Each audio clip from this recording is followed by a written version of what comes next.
안녕하세요. 부동산에 관한 한 여러분의 베프가 되고 싶은 공인중개사 김혜주입니다. 오늘은 이제 전세금 재계약서 작성하실 때 정액해주거나 해서 재계약서, 갱신계약서를 작성하실 때 부동산을 통하지 않고 셀프로 임대인과 임차인 두 분이 만나서 작성하시는 그런 경우가 있잖아요. 그럴 때 어떤 면을 유의해야 되는지, 또 어떻게 작성해야 되는지, 그리고 또 확정일자를 받아야 되는지 아닌지, 그거에 대해서 정확하게 한번 알려드리려고 합니다.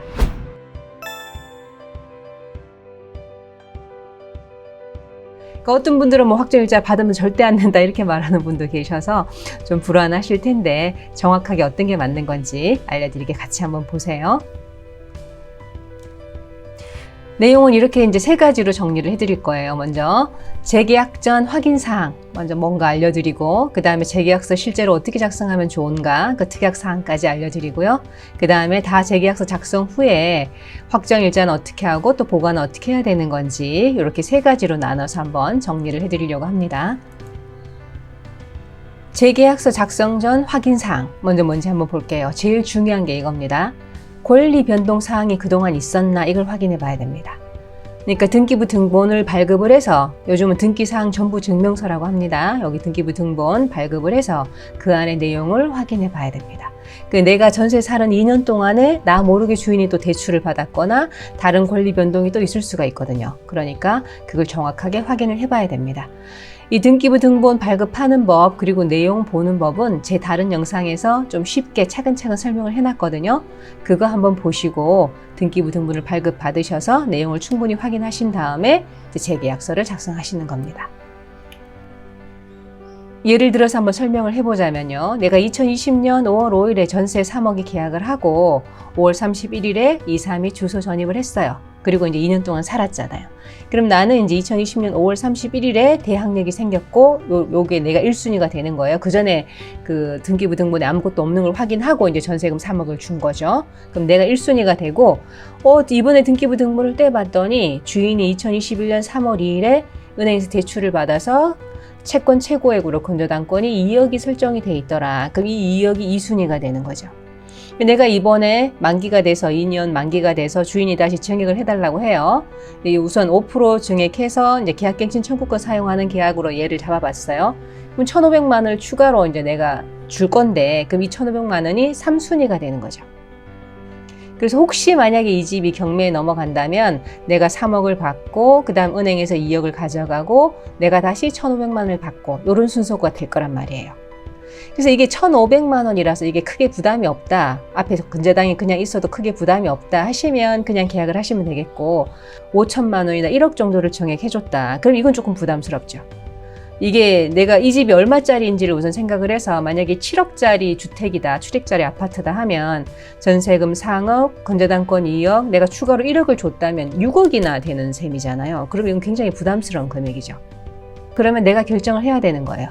내가 이 건저당 뒤로 후순위로 1억을 증액을 해주고 이 집을 재계약을 할 건가, 아니면 그냥 다른 집으로 갈 건가 해야 되는데, 우선 여기서는 이제 증액이 조금이니까 1,500만 원이니까 크게 부담이 없다, 나 그냥 재계약하고 살겠다 이렇게 생각해서 이제 재계약서를 쓰는 걸로 한번 이제 예를 잡아 볼게요.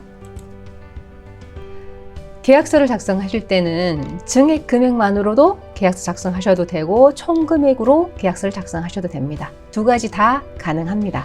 그래서 이제 어떤 유튜버나 이제 블로그를 보면 증액 금액만으로 계약서를 작성해야 된다, 총 금액으로 계약서 작성해야 된다 이렇게 이제 다르게 이제 서로 주장하시는 분들도 있는데, 둘 다 상관없어요. 둘 다 상관없는데 임대차 신고제가 실시가 됐잖아요. 그래서 지난번에 이제 한 분이 증액 금액 계약서를 써가지고 가서 이제 주민센터에 가서 임대차 신고 겸 확정일자를 받으려고 했더니 직원이 안 받아주더라는 거죠. 그 임대차 신고가 총액에 대한 신고가 자기는 돼야 되니까, 그래서 다시 와서 총금액 계약서로 새로 써갔거든요. 그러니까 둘 다 법적으로는 별 문제가 없지만, 내 보증금을 지키는 데는 별 문제가 없지만, 임대차 신고제를 같이 신고를 같이 이제 하자면 총금액 계약서가 훨씬 편리하실 겁니다. 그러니까 총금액 계약서로 작성하는 걸로 우리는 예를 삼아서 한번 작성해 보겠습니다. 여기서 제일 중요한 것이 이제 특약사항에다가 그 기존 계약의 만료로 인해서 증액하고 연장하는 계약이라는 걸 이제 기재해 주는 겁니다. 요것만 기재해 주면 뭐 이걸로 작성하든 증액 금액 작성하든 총금액 작성하든 이건 아무 상관이 없어요. 또 확정일자를 뭐 여기다 받든 여기다 받든 이것도 아무 상관이 없고. 그러니까 요게 제일 중요한 겁니다. 특약사항에다가 기존 계약 연결되는 계약이 있고 그 계약의 나머지 사항은 그대로 다 적용이 되는데 이 금액하고 기간만 바뀌는 거다. 이렇게 이제 설명을 해주면 그러면 어떤 계약서를 쓰든 아무 문제가 없어요. 실제로 작성 예시를 한번 보겠습니다. 요거는 이제 제가 한방에서 그 공인중개사협회에서 하는 그 한방에서 부동산 전월세 증액 계약서라고 다운을 하나 받았거든요. 요런 식으로 돼 있어요. 그러니까 이거는 꼭 이 계약서 아니라도 되고 두 분이 이런 양식을 만드셔가지고 웬만한 내용이 다 들어가게 해서 적기만 하시면 상관없습니다. 저는 이제 이 계약서를 다운받아서 설명을 해드릴게요. 먼저 이제 다른 계약서처럼 부동산의 표시가 먼저 나오겠죠. 요게 조금 어렵다 싶으시면은 지난 전세 계약서가 있을 거잖아요. 이번에는 이제 증액하는 재계약서니까, 갱신계약서니까, 그러니까 지난번 계약서를 그대로 옮겨 오시면 됩니다. 부동산의 표시에다가 그대로 이렇게 옮겨 적으시고요. 그 다음 이제 계약 내용에 가서 여기도 이렇게 설명이 돼 있죠. 확정일자는 보증금 증액 부분만 별도로 받고 기존 확정일자는 유지한다. 이렇게 설명을 해놨네요. 여기는. 예, 우리 특약상에 또 쓸 거지만 하여튼 간에 기존 확정일자는 유지가 되면서 이번에 확정일자는 보증금 증액 부분만 해당된다. 이런 설명을 여기다 한번 해놓은 거예요. 그 내용은 기존 보증금이 얼마다. 기존 보증금 아까 우리 예시 들은 거에서 3억이었는데 증액을 얼마? 1,500만 원 해주는 거다. 그래서 총 보증금 합계가 3억 1,500만 원이 되는 거죠. 3억 1,500. 요렇게 이제 계약서를 작성하신다고 쓰시고요. 두 번째 내용은 이렇게 적혀 있더라고요. 그러니까 뭐 임대인에게 언제까지 지불한다. 그 차액을 1,500만 원을 언제까지 지불한다. 그 다음에 기간은 그래서 연장돼서 언제부터 언제까지로 또 연장이 됐다. 기존 계약의 효력, 본계약은 기존 계약에 대한 임대차 연장 계약이며 기존 계약의 모든 내용을 유효한 것으로 한다. 이렇게 설명돼 있어서 또 훨씬 안전하죠. 이렇게 이제 내용이 적혀 있고. 그 다음에 이제 우리가 주의해야 될 게 요 특약사항. 위에도 설명을 해놨지만 이건 한방 계약서라서 이 설명이 아까 위에 미리 이렇게 기존 계약서도 모든 내용이 유효하다 이렇게 이제 설명이 되어 있는 거지만 두 분이 따로 작성하는 그런 계약서에는 이런 내용이 없을 수도 있거든요. 그러니까 여기다가 특약사항에다 이 내용을 적으시면 됩니다. 예를 들어서 이렇게 2020년 5월 5일자 전세 계약, 그때 기존 전세 계약 보증금 3억이었죠. 전세 계약의 기한 만료로 인한 보증금 증액 얼마 이렇게 갈로 해서 1,500만 원 이렇게 적으시고 보증금 증액 및 기한 연장 계약임 요 글자만 들어가면 요 내용만 특약 한 줄만 들어가면 기존 계약서가 갖고 있던 확정일자 그대로 유효하고 금액도 다 유효하고 그 순서 아까 그 등기부상의 그런 순서 1순위 2순위 다 유효한 거예요. 그리고 이번엔 증액되는 금액만 이번에 확정일자를 받으면 증액만 3순위가 되는 거예요. 아까 그 예로 보자면 요 한 줄이 아주 중요한 겁니다. 그러니까 만약에 이제 한방 계약서 사용하시지 않고 다른 계약서 양식으로 그냥 만들어서 쓰신다면 요걸 그냥 그대로 특약사항에 집어넣으면 됩니다. 그리고 또 이제 요즘 와서 중요해진 것이 2번이죠. 임차인이 계약갱신 청구권을 썼냐 안 썼냐 하는 거죠.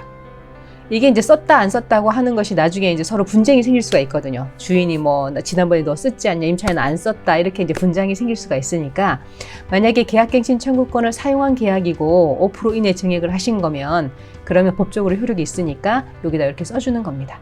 임차인의 계약갱신 청구권 사용한 계약임 이렇게 써주면 이제 이 계약이 만료되고 난 다음에 다음 계약에서는 이제 계약갱신 청구권을 쓸 수가 없겠죠. 서로 그 이제 합의가 된 거겠죠. 이렇게 요 두 가지가 아주 중요한 내용입니다. 요 두 가지만 들어가면 되고 요 외에 나머지 사항은 기존 계약서의 내용을 그대로 준용하게 되는 거죠. 그대로 다 효과가 연결되는 것이죠. 그런 다음에 여기다가 날짜 적고 각자 주소, 뭐 주민번호, 전화번호, 성명 다 적은 다음에 본인이 자필 서명하시던가 자필로 이름 쓰시고 자필 서명을 하셔도 되고 도장을 찍으셔도 됩니다. 그리고 서로 이제 두 장을 작성해서 서로 하나씩 나눠 가질 거니까 두 장을 이렇게 겹쳐서 간인을 하나 찍어 두면 그러면 이제 또 나중에 혹시 뭐 변조, 위조 그런 위험이 없어지겠죠. 그러니까 두 장을 같이 이렇게 겹쳐서 간인을 하나씩 찍어 주시면 되겠습니다. 그리고 서로 한 장씩 나눠 가지시면 됩니다. 아까 적은 특약사항 조금 크게 글자가 작아서 한번 정리를 해봤어요. 이렇게 2020년 5월 5일자 이제 그때 이제 계약 일자를 적어주는 거예요. 5월 5일자 전세 계약 보증금 3억의 기한 만료로 인한 보증금 증액 금액을 적어주시고 및 기한 연장 계약임 요거 한 줄 적으시고 그 다음에 임차인의 계약갱신 청구권 사용한 계약임 이렇게 적어주시는 거죠. 요거 두 개만 있으면 뭐 서로 분쟁이 생길 일이 없습니다. 그 다음에 이 계약서를 다 작성하신 다음에 확정일자를 반드시 다시 받으셔야 됩니다. 그래야 아까 우리 예에서 봤던